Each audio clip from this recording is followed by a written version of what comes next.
This show is brought to you by the Facebook group, The Connie Corso Enthusiast.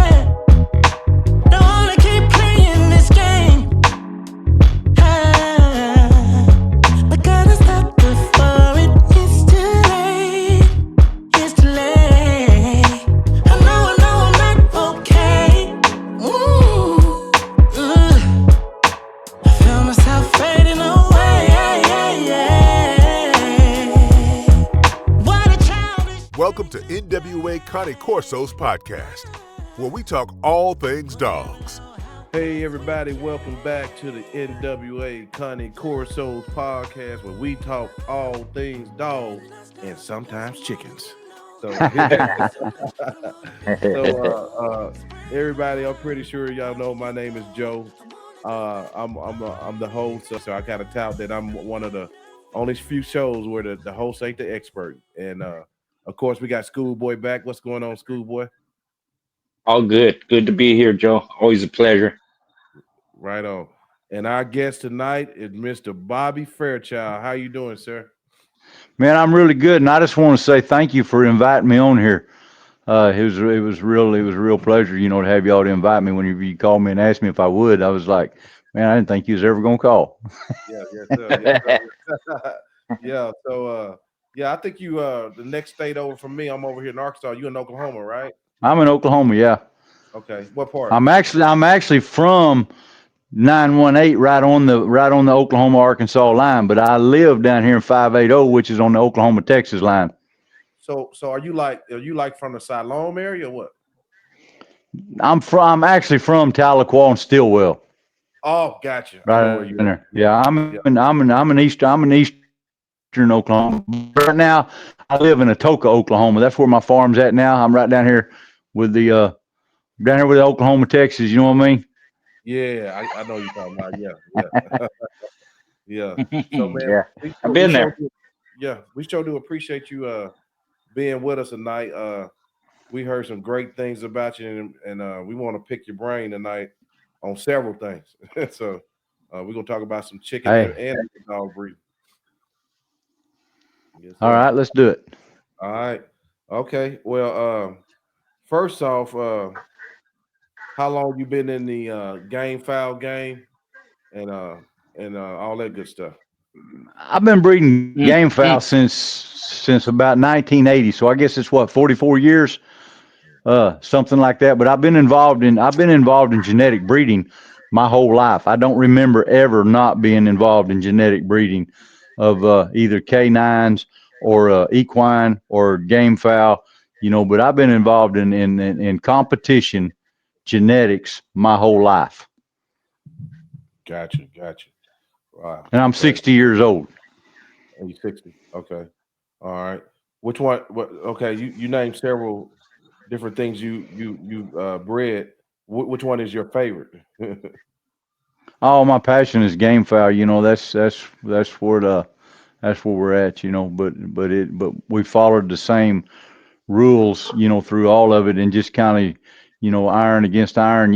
Iron sharpens iron. So I've always just worked with people that I thought was really great genetic breeders and stuff. And that's what we've worked with, and still yet right till today. I got some people that I call and ask them with some questions. Yeah. Before we go any further, who's that you got sitting over there next to you?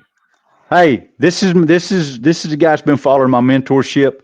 His name is Jax, Jax, and that's what. And he's followed me around in the heat. He's followed me around in the cold, and he takes the mentorship very serious. He'll be listed as a legend one day. I think he'll go on and do great things. Because he's very determined, and he's not afraid to put the hard work in. There you go. Jax, open that door and see if we get a little better service. Man, I live out in the sticks now. They still have to bring sunshine in a bucket sometimes. You got to pay for it. Yeah, I know the feeling. I got to run 2 internet services sometimes. I'm like, golly, so just to get some Man, I internet. can't even get no internet service out here. Right, yeah.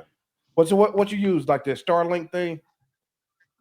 Man, I use whatever they got up there in the stars and the moon. I ain't got nothing.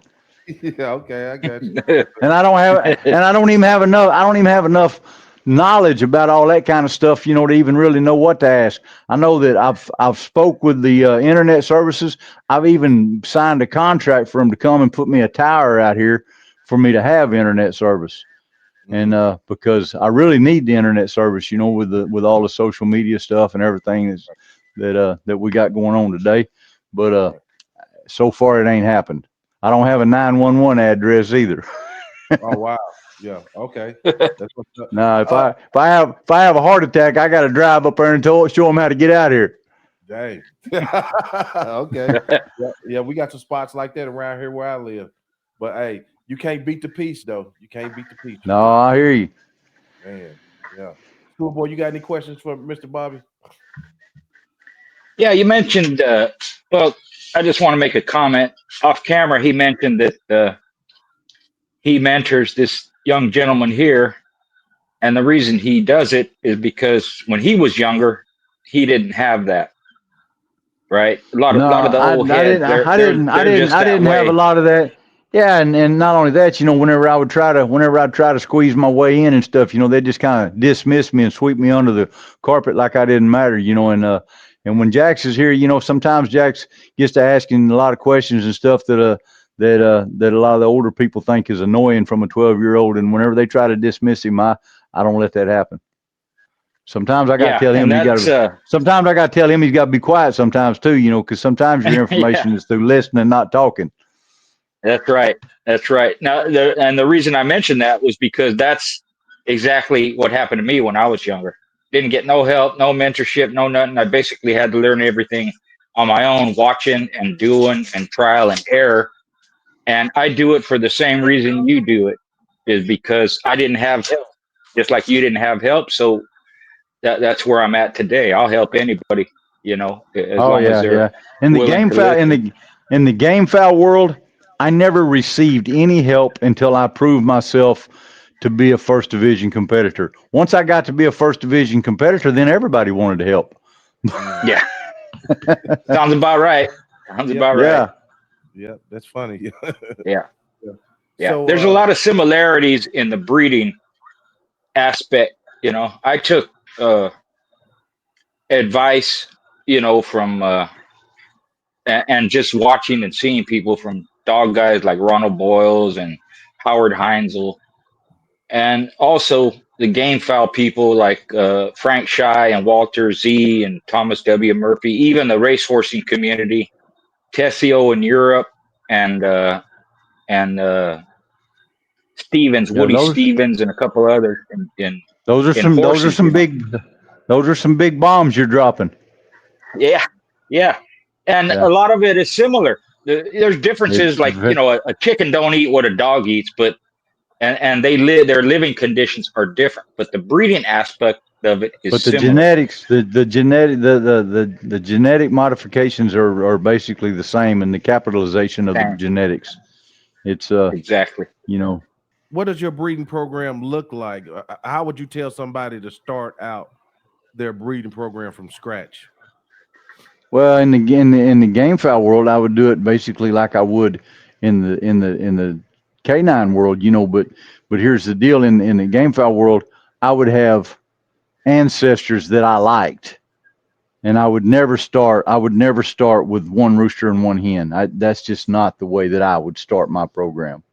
Okay. I would want to have two sisters or two brothers or something of that aspect, because I breed a lot of uncles to nieces, aunts to nephews, and grandparents. Where a lot of those old timers, they taught father to daughter, mother to son, brother to sister, and that's just not what works for me. And I like to breed. I guess I call it round breeding rather than line breeding, and but I like to find characteristics that I'm looking for that I like. and I don't like to. The same way in the dog world, whenever I was doing that, if I come across one dog that was a unique individual out of a line that I didn't particularly like that line, but I liked that individual, I wouldn't breed to that individual. The same way in the game fowl world. If I got 7 or 8 brothers out here and there's only one of those brothers that I like, I'm not breeding to him. I'm not gonna breed that genetics into my stuff, because if he's got 7 or 8 brothers and I don't like them, I'm not gonna put that in my line. So why do you think the probability of him making himself is not good? Is that why? Right, because I believe we're breeding the line, not just the individual. You're breeding the individual, but you're just gonna have, your probability is going to be much greater if you got 7 or 8 individuals and you like them all, but this one stands out above them, then I'm going to breed this individual, but I'm also going to go back to these and then come back to this. Oh, okay. Gotcha. Yeah. Let me comment here, Joe. That's amazing, because that's exactly the way I do it, or did it. I don't have dogs anymore, but that's exactly the way I did it. Rather than inbreeding heavily like some people do, I preferred that line breeding, some outcrosses. Yeah. And with a single individual, you may have an outstanding individual in a litter or in a set of eggs or whatever you want to call it. Right. If his litter mates aren't up to par, if they're all culls or they don't make the grade, just like him, I wouldn't breed to that one individual, because the percentages are not there. The percentages of you capturing the traits that's behind him, his ancestors and all that, it ain't there. He's an anomaly. He's a freak of nature. That's all it is. And then you run the risk of getting one generation in his likeness, but then the next generation you pop up and you get their likeness. There you go. Because exactly. It's in there. And I don't, it's not worth investing because there's a real good chance that you're going to take the very best of the best of the best and breed it together, and it's still not going to work, because sometimes it just don't work.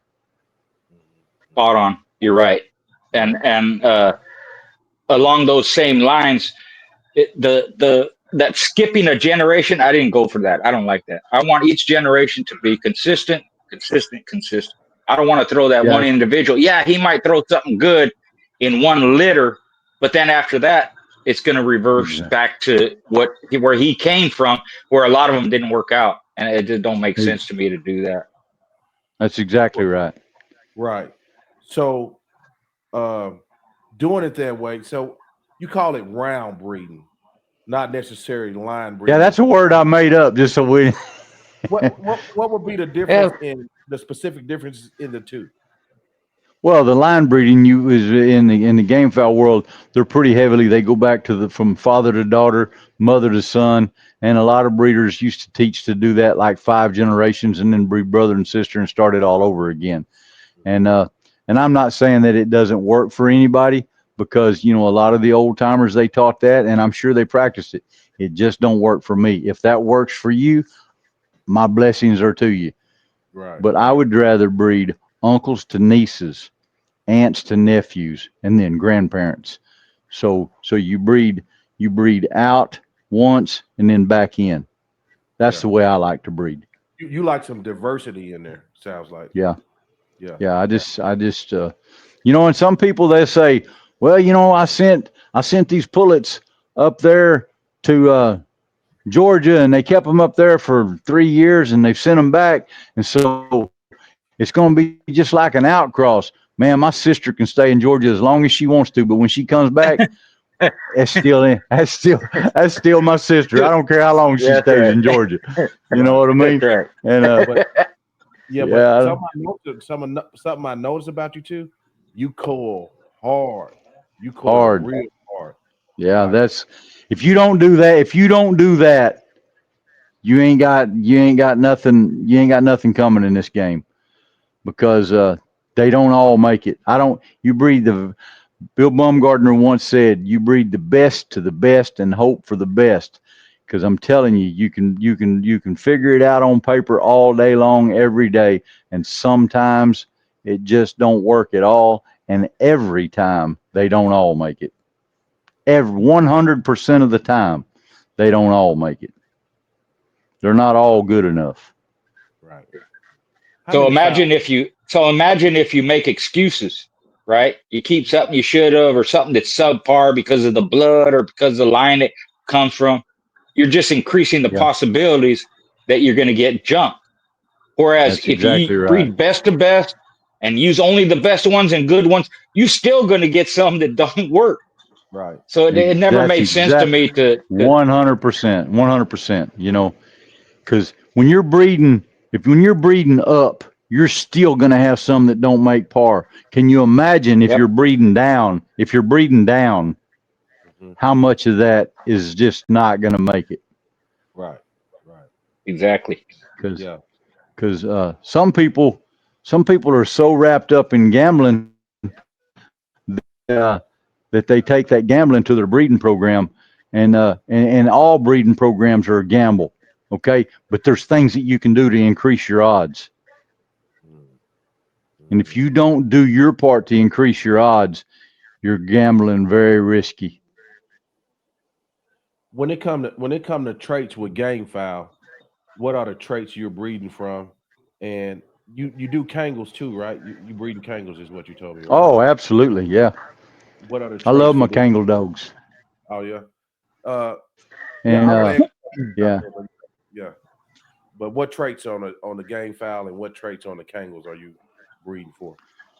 Well, this just like on the Kangals and the game fowl both. You know, I'm looking for confirmation.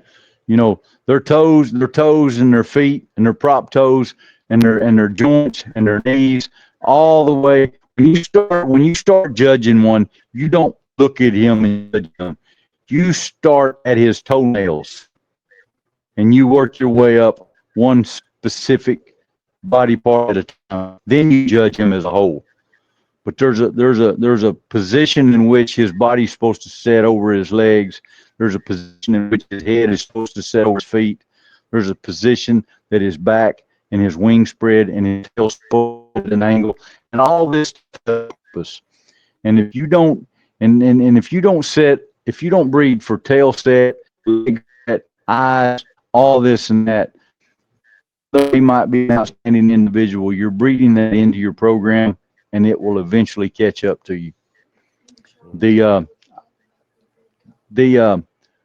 attitude, their attitude, and their willingness to have good days versus bad days. Whenever I come out, and I got families of roosters that are happy even when the wind's blowing and it's cold and it's rainy and stuff. You know, all that stuff means something to me. When I got them running loose on the yard and their babies, that one rooster that's always off into something in some place that he shouldn't be, and he's curious and he's this and that, he's got my attention and my eyes are on him. And you know, and then of course, you know, then there's performance. The Kangals, I've had some Kangals that had some more ability maybe than even the ones that I got, but the ones that I settled with were the ones that had good sense. Because you know, these Kangals have a lot of ability. They got the strongest jaw pressure of any dog in the world, and that's according to the internet. That's not my opinion. That's a fact. Our opinions will never override facts. Right. And the fact is that the Kangal has the strongest jaw pressure of any dog in the world. Along with that, as far as I'm concerned, comes responsibility. I don't want Kangal dogs that are hard-headed and don't mind. Right. I've got Kangal dogs that they stand up on their toes good. My Kangal dogs have black masks like they're supposed to have. They have good eye color. Their tails are carried up over their back like they're supposed to. Yes, they have good muscle tone, good joints. You know, we have them joint tested to make sure that everything is good, and we have great success with them. I had one female that we lost the other day. She ran my rooster yard single-handedly by herself most of the time for over 7 years. I never lost one rooster. Oh wow! Not one in 7 years. and that is running anywhere from 200 to 800 roosters at a time. Wow. Whew. So why did you? And she didn't run my whole farm, but she. Yeah. What did you like more about the Kangal than other dogs? I know some people use Pyrenees, but I hear Pyrenees run off sometimes. Well, that's what I had, the Pyrenees. All right, and the first thing that got my attention was the Anatolian. All right, I noticed that the half Pyrenees, half Anatolians were better dogs than the Pyrenees. All right, well then I noticed that the 3/4 Anatolians were better than the half and halves, and so on and so forth. So it got my attention, and so I started doing a little bit of research on the internet and this and that, and I come up with the Kangals. And so I went to about 3 or 4 different places and got what I thought were the best Kangals to get. And the first ones that I got was from a guy in Texas that come from Turkey, and they had a tremendous amount of ability, but they had no desire whatsoever to mind or be obedient. They were always into stuff, always doing stuff they wasn't supposed to do, and there was no stopping them. I discarded those. A friend of mine in North Carolina had some, and whenever we tried those, they suited me much better. And I crossed them and that I really like with a friend of mine in up in southern Missouri, and these all came from Turkey, and they've all been running with a different variety of stock, and they have information in the color that I want. Gotcha. And I can tell you this: if a stray dog that is not supposed to be here comes in my rooster yard at night while I'm asleep, you will not have to go try to figure out which stray dog it was, because he will be laying there in the morning. Yeah. That goes for coyotes and coyotes, bobcats, whatever. Yeah. Hoot owls, nothing gets to come here and get a meal. Right.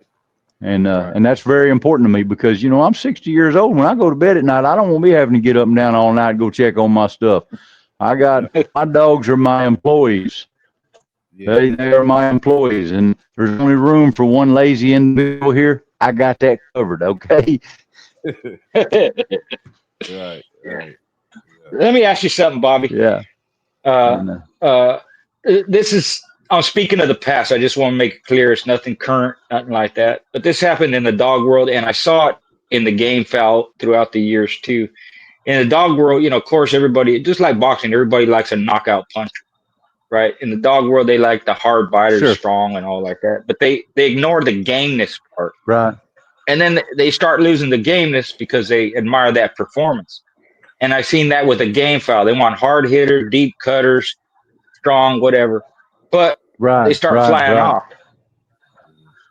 Right. So have you noticed that happen too with some game foul guys in the past that they went through that? Sure I have. Sure I have. And the extreme gameness in game foul is not always the strongest quality in competition in game foul. But I do believe that strong gameness is what we first fell in love with, and it's something that we need to hold on to out of respect for our ancestors and out of respect for the breed. Right. Because one of the things we used without that you're just throwing dice. Right. It's not showing respect for the breed, because as breeders, that is supposed to be one of the characteristics that we're looking for in the breed. Yeah. Same with the dog. We always get the question, what do you prefer, a hard biter or a game dog? And I always tell them, I want both. Why would you not have both? Yeah. Because if you have a high performance individual, a lot of ability, athleticism, but he ain't got no heart, what good does all that stuff mean? And if you have a game individual that don't have no ability, he's going to get whooped every time. So I always like that balance of both. That's what I tried to get when I had dogs. Yeah. It's a great balance, but I mean, now in the game foul world, I've seen it more times than one. You can go to the winner's circle without deep gameness. Yeah, yeah. That steel makes it real. It's very, it's different. That steel makes it real. Yeah. Yeah. So the steel makes it real. That's but still, yeah, I made that one up. but still, yeah, I'm gonna use it too. But yeah, go for it. But I still yet believe that as respect for our ancestors and as respect for the breed, that should be important to us. Right. Yeah. Because I think where you might see it the game chicken, the game chickens is not just about win or lose to me. I care about how they play the game. Right. Yeah. I think where you might see it and where I've seen it, I don't have a lot of experience. I used to host hack fights at my house years and years ago. But where we saw it more so was in the drag pit, and that's where you see kind of that gameness where they want to keep going because now they're in a position where they ain't hitting like they used to and they can't move around. They're broke down or whatever. And I think in those instances where you might see the gameness in game fowl, because like you said before that, it very rarely comes to that. Right, because I'm not gonna lie, to be honest with you. I don't try to breed chickens to where we're going to wind up back there in that drag pit every fight. Right. Beating and banging around back there. That's not my goal is to go back there every time. Yeah, exactly. I like to breed athletes. Mm-hmm. Mm-hmm. Yeah, the total package. Total package. Yeah, but I don't want to give up that ability to participate back there if that's where we got to go, because you got to know that you're not the only one there with an athlete. Mm-hmm. Mm-hmm. Right. What are some tips you can give people when it comes to breeding the athlete? Is it still just best to best, or is it just certain things you have to test on? Man, yeah, you gotta test. And the main thing is just like Schoolboy talked about a while ago, is don't fall in love. Make them make you love them. Don't look for a reason to hold on. If they're not good enough, discard them and get rid of them and move on to something else. Don't get in a hurry in this game. If you're in a hurry in this game, then go shoot dice or something other where you can get it over with right now. This has got to be a passion. If it's not a passion, then don't try to be a breeder. Go buy you some chickens or go buy you some dogs or go buy what you're looking for from somebody else that has the passion and go with it. If you want to be a breeder, then you need to sit down and always keep notes. Don't try to just hold on to something. Hold on to notes and make yourself understand what it is that you're looking for. And a guy that I knew whenever I was a kid, Smoke Wilkie, he had roosters that were real tall and they had these big, beautiful tails. And I told Smoke, I said, man, Smoke, I said, I wished I had tall roosters with big tails like that. And he said, well, quit breeding them short roosters with short tails. Right. That's simple. That's simple. I was like, well, that's pretty daggum simple, If you want, if you want to have blue dogs, breed blue dogs. Quit breeding all them brindles and black dogs. If you want blue ones, breed you some blue ones. Right. I have another question, Bobby. How do you now? For people that are not familiar, I'm sure everybody is, though most people are. But you only compete with the males, with the cocks, right? So when how do you select your hens for breeding? Oh, the hens is mostly through trial and error, but the hen has confirmation as well. I don't like hens that whenever I go in her pen, she's touching everything in that pen, trying, just going all crazy and stuff. Once I've been in that pen 2 or 3 times, I want hens that cluck and talk and I want them where they have the same conformation that I'm looking for in the males. I want their eyes to be setting in the middle of their head, but slightly forward. I want their eyes to have a good color. I want their heads to have a good shape with a conformation that's like what I'm looking for. Not too short, not too long a beak. Mm-mm. No, I don't. Their beaks. I want their beak when they're standing fully erect to be setting just slightly in front of where their longest toe is. Okay, and I want their head and their neck and their body and their legs to all flow together. I don't want any drastic changes anywhere. I want a good stout back with a tail set that sets somewhere in the neighborhood of 45 degrees. I don't want it too high or too low. That's the rudder, just like you have on an airplane. Their tail is their balance. I like a good wingspan with plenty of feathers and plenty of length. Right. Now the wings, as they come on their back, you don't want them too close together on their back, right? You want some space in between the wings on their back. Yes, and I want that tail to drop. I want their wings to drop down under their tail, and I like for them to come to the back to where they, preferably if they touch, but that's really hard to get. Right. I like for all of my brood fowl, I want them to have at least 7 tail feathers on each side. 88 is perfect. Okay. 8 on each side is perfect, but 7 on each side is acceptable. Right. And the breast, do you want a big, wide breast, or do you like more deep, long, or how does that work? No, I want a good full breast, but I don't want too much meat. I don't want so much meat that it affects their athleticism. Right. Right. But now I personally don't like skinny breasted chickens. Gotcha. Right. I got a question. I see a lot of guys, they say, oh man, my female, like dogs I'm referring to specifically on this. Right. And my female, she rocked up, she looked like a male body. And in my mind, I think a female should look like a male because my mama, she in there right now. She ain't big and buff like me, but she made me. No. What are your thoughts on making? I like for my females to be feminine. Me too. Yeah. That's what I want them. I like for my females to look like females. Right. Schoolboy, and I know we're living in a time where that's not so acceptable these days, but I like for the men to look like men and for the girls to look like girls. Yeah.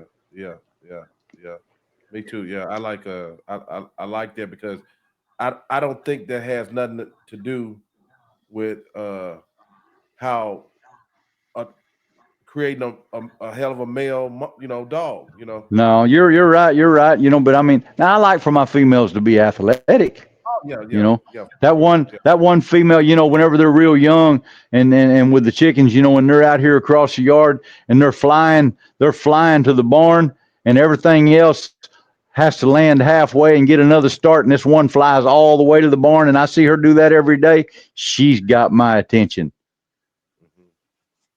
I'm going to go check her marks and see who her mom and daddy is and see if this is just one individual or if this is something, because I do believe that some genetically are stronger and have more wind and better hearts and better lungs. I do believe that. Right. On the dog, does that dog, what do you like specifically about that dog? How does that dog work your property? And I breed a dog called a Central Asian Shepherd. This dog, he even guards the sky. Does your mine dog do? Yes, 100%. Yeah, okay. 100%. And those are the things that I like. And I like watching for the ones that start naturally without any encouragement, that it's just something that's in them. Some of my Kangals, when they're 8-9 weeks old, they start growling and looking. And I had one time that made a really great dog.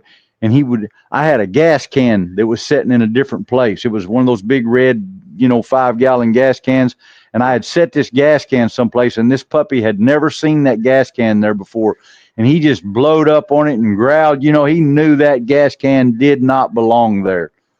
I like that sort of stuff, because he knew he had an instinct. He didn't know for sure what it was, but he knew he had a job and he knew he had a calling. And that's that's the kind of stuff that I watch for. But yeah, no, my Kangals, if they don't watch aerial stuff, they don't eat here. Right, yeah. Well, that's their job.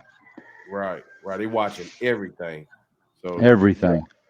In the part of Oklahoma you're from, you said you got bobcats, you got oh man, we got wild hogs, turkeys, small bears, and there's even been some reports of mountain lions and stuff seen on cameras. Yeah. But I never lose. Oh gosh, everywhere. Yeah. I live right on a creek called Muddy Boggy, and they're just, and there's no way to get rid of them. Yeah, we've been getting. So Bobby, because you have the Kangals, you don't have a need for electric fence or anything like that. I don't have one. Gotcha. And my Kangals never come out of their area, and I leave them.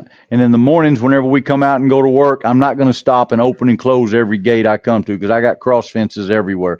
I open my gates, and my dogs do not come out of their area. Nice. How big is your property, if you don't mind me asking? 29 acres. Ooh. Boy, golly. Yeah, we got 400 tie cords in one area. We got 600 pins in one area and 550 pins in another area. And then we got brood pins, and then we got a baby area. So yeah, I was going to say, you can, with that much area, you can have more than 10 or 15 chickens, huh? Oh yeah. Yeah. So Cole and chickens. I think me and you was talking about this, Schoolboy. When you call them, do you eat them, or are they too tough, or what happens with the coals on the? Yeah, we usually we take them and we sell them to the Vietnamese people. There's some Vietnamese people over here that buys them to use for food consumption. Hey guys, y'all gonna have to excuse me just for a second. That's all right. We good. Yeah. No problem. I can still talk. You just can't see me. Oh, okay. All right. Yeah, I do that all the time, Bobby. No problem. Yeah. We'll get off on this podcast. Yeah, you don't want to see this. You don't want to see this.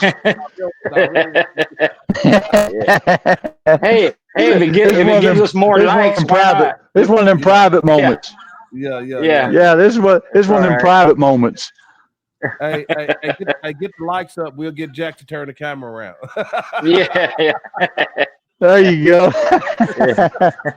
Jack, he's sneaking like that anyway. Yeah. So, yeah. But for me, speaking about the females, it was important for them.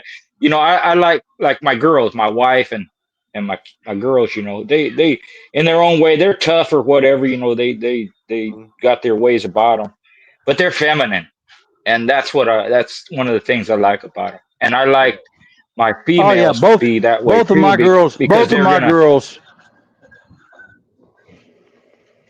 my daughters are very beautiful. Okay, but both of my daughters will put a ball cap on and turn it around backwards and get rowdy with you if that's what you want. Yeah. But at the end of the day, they're feminine. They're girls. Right. Yeah. Right. I like girly girls. And the female, one of the measures I've spoken about before that I use to determine whether my females were going to be good mothers was if they were good with my kids. And that translated over, they were going to be good mothers with their pups. And I never had, females that would kill their pups or squash them or anything like that. It was just an indicator that, hey, they're going to be all right. I won't tolerate that because, I won't tolerate that. As far as I'm concerned, that's a mental defect in a canine, and I just won't tolerate it. Agreed. Yeah. I got a question. Yeah. What has been the hardest part of breeding in your lifetime? Sometimes, to be honest with you, it's the dedication, because this takes perseverance, dedication. Yeah. This is not something that you can do when you feel like it. And, to be honest with you, I mean, a lot of people don't want to admit this, but I mean, I'm 60 years and I've been at this, in some aspect or form most all my life. Some days I just don't feel like it. Yeah. But my feelings, I have to set my feelings aside and continue to perseverance on. Yeah. You got to put the time in. Yeah. Takes time, and Yeah. it's constant. Doesn't go away. And with the chickens, I'll tell you the biggest challenge is not loving them more than I love my family.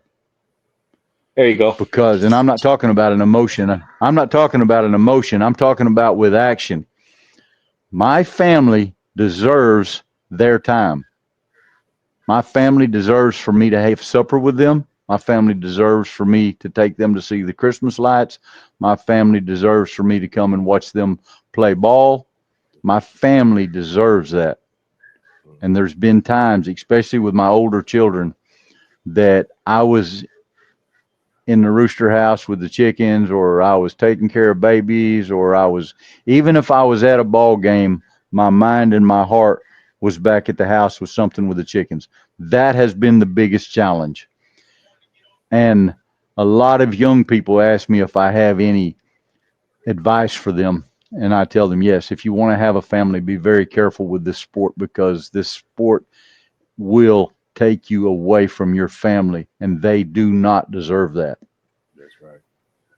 Well, you made a major point. Said. You made a major point. It's true. Yeah. It's true. And it's a learning process too. When you love something, you're 100%, you're all in it. Yeah. And you're not consciously, wanting your family to suffer, but they will sometimes. And if you don't get it straight, your family might not be there for you.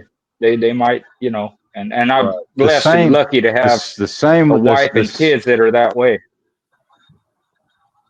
Yeah.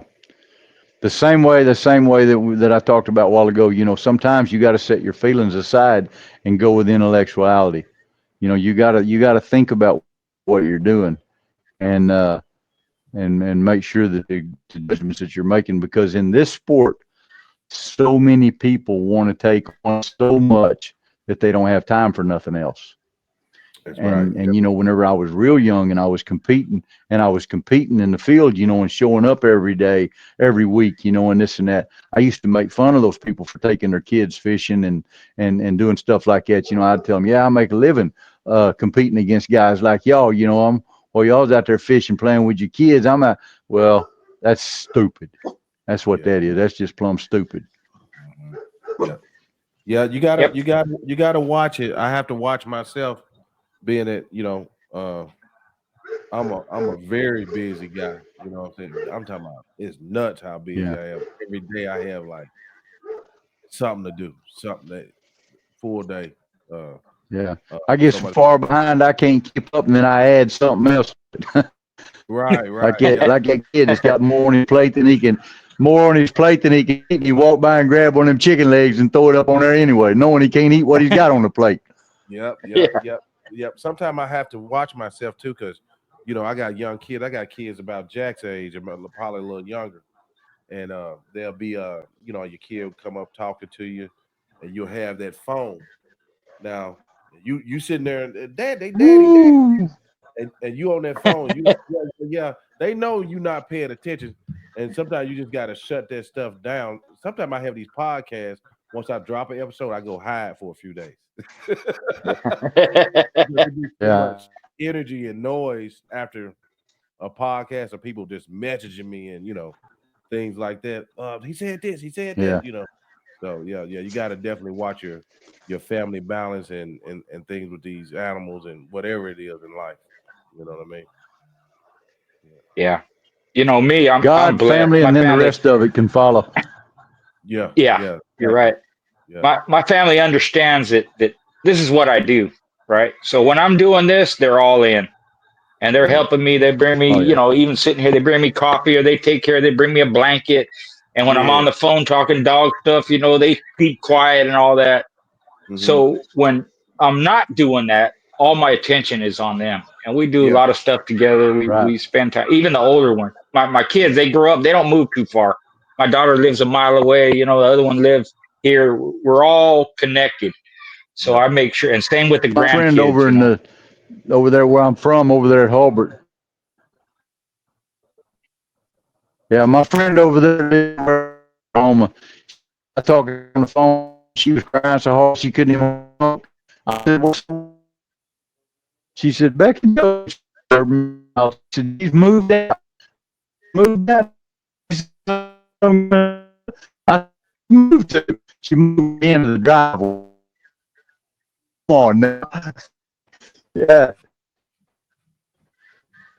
I thought she done moved off to Dallas. She moved to the end of the driveway. Yep. Yes, sir. Yeah.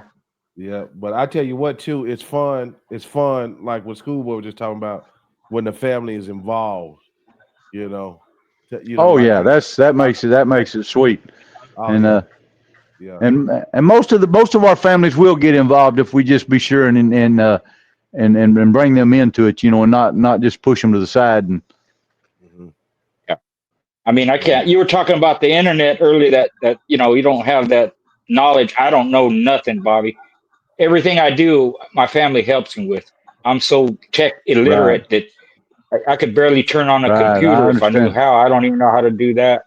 And I write books, I T-shirts, and they all involved in it. I have a registry for pit bulls. They do that. I just write the books, and they put the format together for me, and all that stuff. That is wonderful. That is wonderful. Yeah. So so I want to go back into your breeding program just a little bit, because I know people wanted me to probably dive into that while we got you here. So let me get this right. Okay. You said you would start with two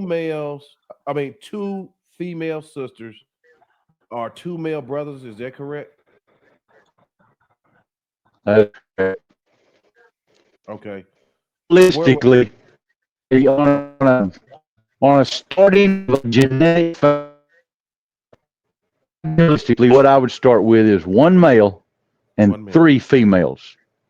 Three females that have the same characteristics. And I would move this male between those three.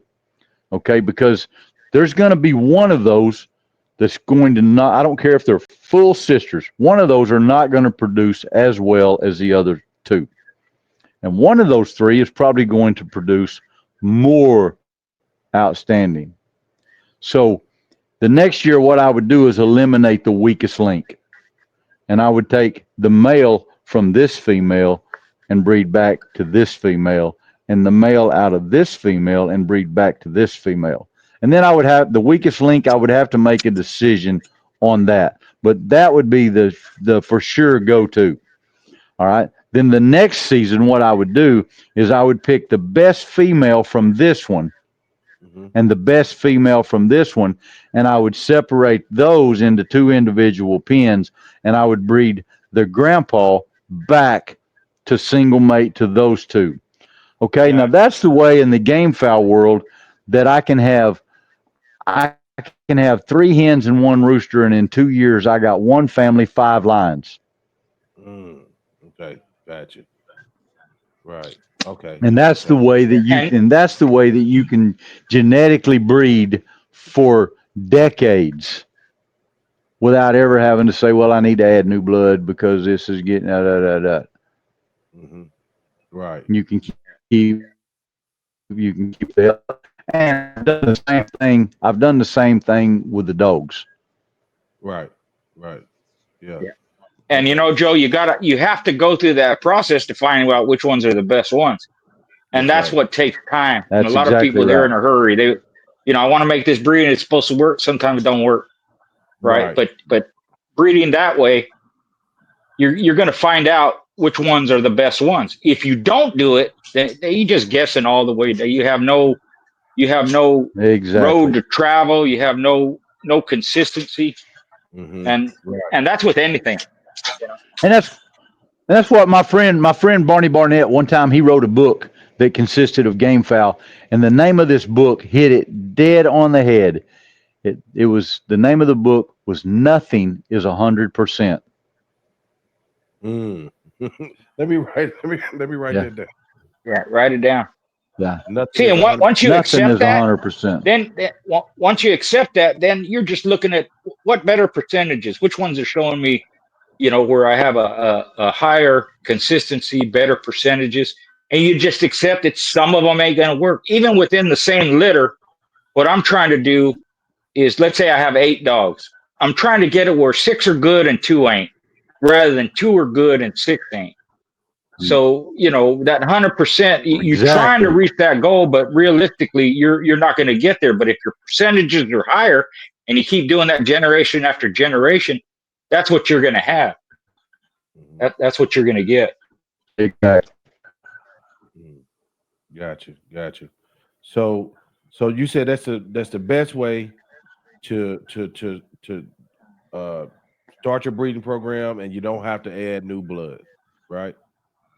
That's the best way that I found. That's what works for me. That's what's up. That's what's up. Yeah, yeah. And you've been doing And it that way. Uh-huh. that's the way I breed, or I used to. That's the way I bred. Mm-hmm. Just When like I he's when I talking was about. in when I was in with the competition coonhounds, and I got a female that I really liked, and I wanted to breed her to another stud dog.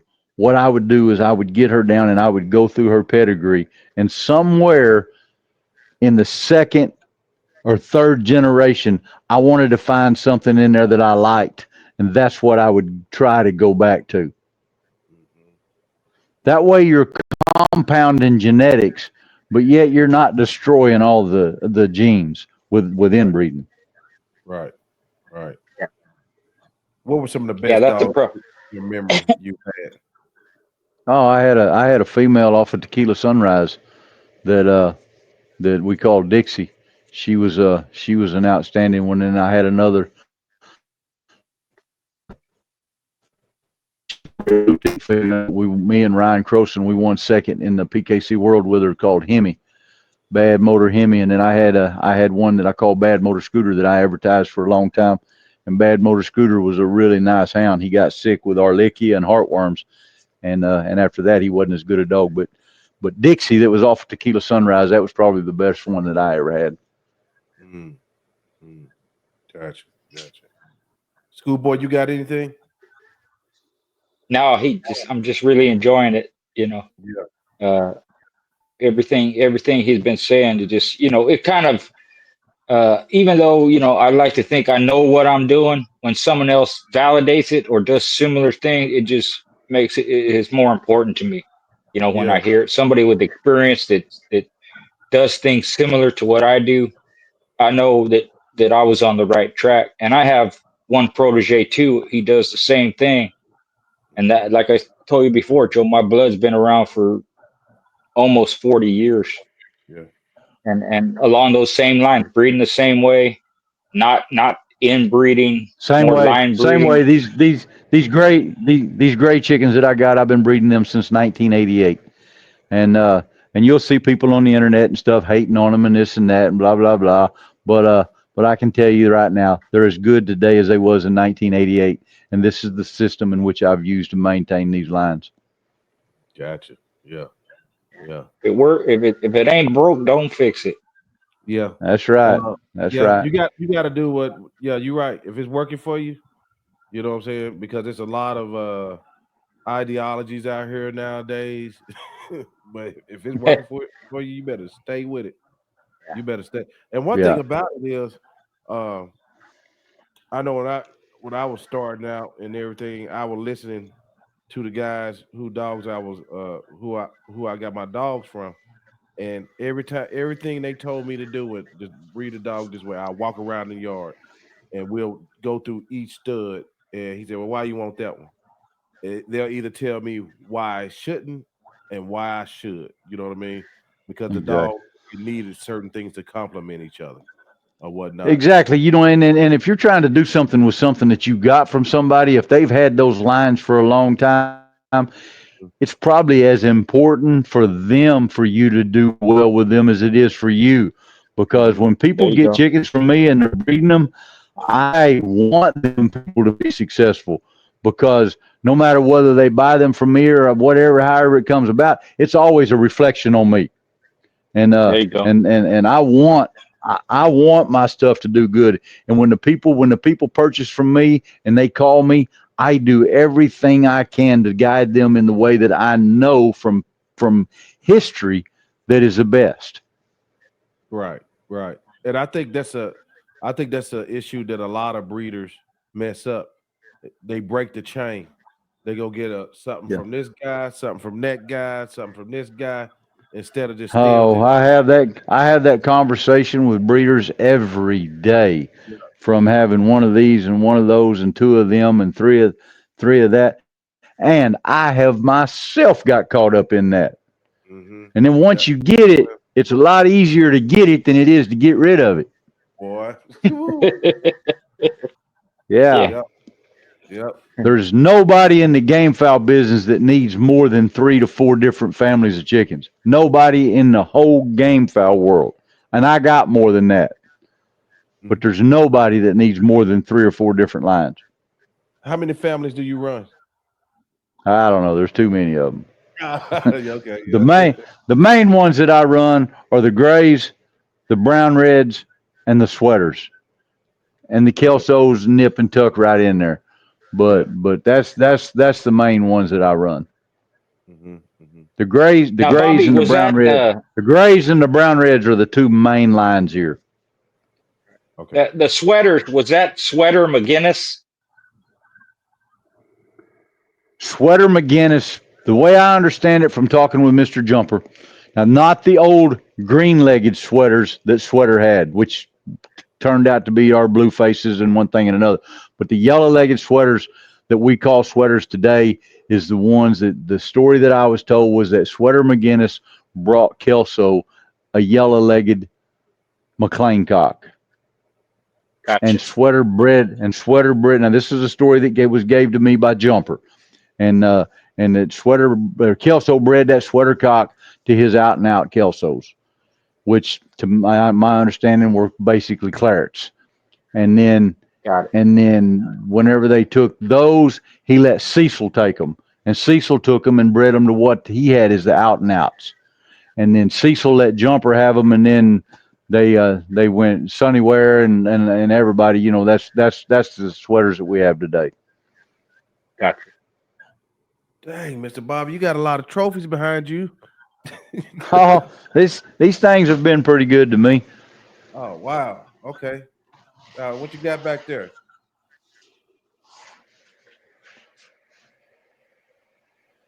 Man. Woo. There's me in the Philippines when I Nice. was young. Oh, okay. God, Nice. lots of accolades. Yeah. Yeah, Yeah. Yeah. What I what ain't got is enough juice on my battery to. okay, okay. You ain't the goat, is That's you? right. Are you the goat? No, I ain't the goat. I ain't the goat. Yeah, I know what you mean, but no, I'm not. I'm not him. Yeah, I'm not okay. him. Boy, that's a lot of hardware back there. Yeah. I'm Yes, sir. I'm just hanging out. I'm just hanging out. I feel you. Look at here. They've been good to me. Yeah, yeah, yeah. A modest man, I And see. you know, Got it. whenever it's just I've been lucky, you know, and people's been good to me. Had Yes, some sir. people to get behind me and help me, you know, after I got started. They didn't nobody want to help me get started, but once I got started, you know, a lot of people's helped me. Yeah, yeah, yeah. Well, I tell you what, man, I It's sure a do it's a appreciate passion. you. It's a passion. Yes, sir. I sure do appreciate you coming to the show. I don't have anything else, schoolboy. Do you? No, I'm just enjoying the conversation. Yeah, it was a good conversation, and Well, hey, we're gonna wind this thing down. Then I'm gonna get ready. I'm gonna get ready to start my day again in the morning. right. Man, you guys holler at me anytime if you want me on here. You know, I'll be glad to come on here and chop it up with you. But I want to say thank you for inviting me. It's been a privilege, and I really enjoyed it. Yes, sir. We appreciate you coming, man. We really do. Thanks, Bobby. Really appreciate it, man. Really. Oh man, anytime. Yes, sir. All right. Well, everybody, wait a minute. Let me say something All before right. you go. Over and out. Wait. One second. Hey, when people try to get in touch with you, Okay. I know I ran into some trouble. Like I got some Instagrams. People use your name and stuff on. I don't know if you want to make it. Man, scammers are Yeah. everywhere. Scammers are everywhere. If you look on my Facebook, it's the one with the Blue check mark. okay, and you can always contact me through my phone number. You may get a hold of my farm manager or something other 918-772-0556. But hey, set up an appointment and come visit in person. That's what's up. Yeah. All right. Thank you, Bobby. Yeah. But all right, whenever you check out, when you check out my Facebook, look for the blue check mark. Hey guys, I'm going to be in Katy, Texas, February the 15th at the El Gallo show. Come down and say hi. If you're there and you're kicking around Katy, Texas, February the 15th, stop by and come by my booth and say. All right. Y'all heard it. We'll see you guys next time. Peace. And that wraps up another episode of NWA Connie Corsos. Thank you for being a part of our Connie Corso community. Remember, you can stay connected with us beyond the podcast. Find us on all major media platforms by searching for NWA Connie Corsos. Whether it's Facebook, Instagram, Twitter, or YouTube. Just hit that follow button to join the conversation and get the latest updates. If you have a burning question or want to apply to be a guest on our show, we'd love to hear from you. Simply shoot us an email at nwaconniecorsos@gmail.com. And if you're a business interested in becoming a sponsor, reach out to us at the same email address. For more resources, exclusive content, and links to all our social media profiles, visit our website at nwaconniecorsos.com. It's your go-to destination for everything dogs. Thank you once again for tuning in, and we can't wait to bring you more exciting episodes where we explore the fascinating world of dogs.